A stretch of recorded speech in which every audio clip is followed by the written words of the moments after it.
আসসালামু আলাইকুম রহমতুল্লাহি ওয়া বারাকাতুহু। সম্মানিত প্রিয় দিনী ভাই বোনেরা, যে কারো ছবির উপরে ইয়া ওয়াদুদু 36 বার পরে ফু দিবেন, তাহলে কি হবে এই বিষয় নিয়ে আজকে বিস্তারিত আলোচনা করব ইনশাআল্লাহ। আজকের ভিডিওটি শেষ পর্যন্ত না টেনে দেখতে থাকুন।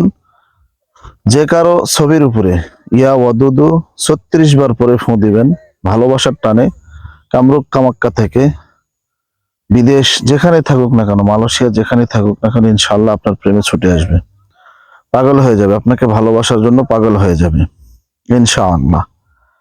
সম্মানিত প্রিয় দিনী ভাই বোনেরা, এই আমলটি করার জন্য অবশ্যই শুক্রবার দিন ফজরের নামাজের পরে এই আমলটি শুরু করতে হবে আপনাকে। যে কোনো শুক্রবার, আরবি মাসের প্রথম শুক্রবারের দিকে করার চেষ্টা করবেন ইনশাআল্লাহ।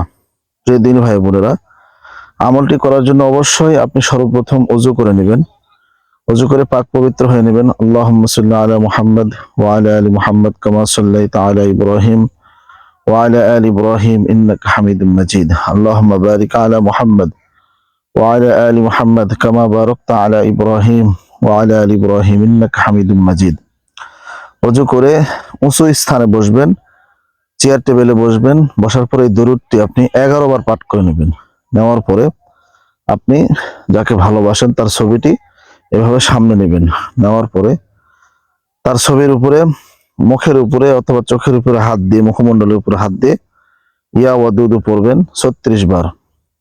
সাপোজ আপনি এভাবে পড়তে পারেন, ইয়া ওয়াদুদু বলে একটা ফু দিবেন ছবিতে, আবার ইয়া ওয়াদুদু বলে আরেকটা ফু দিবেন ছবিতে, আবার বলবেন ইয়া ওয়াদুদু, পরে আরেকটা ফু দিবেন ছবিতে।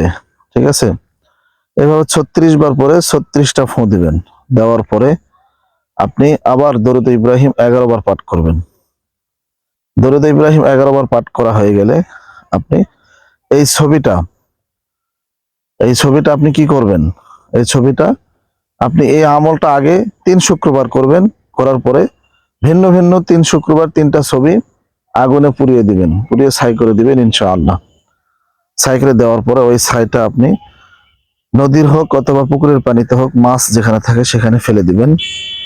দিলেই হয়ে যাবে, কাজ হয়ে যাবে ইনশাআল্লাহ। তাহলে খেল দেখতে পাবেন। ভালো থাকবেন। আসসালামু আলাইকুম ওয়া রাহমাতুল্লাহি ওয়া বারাকাতুহু।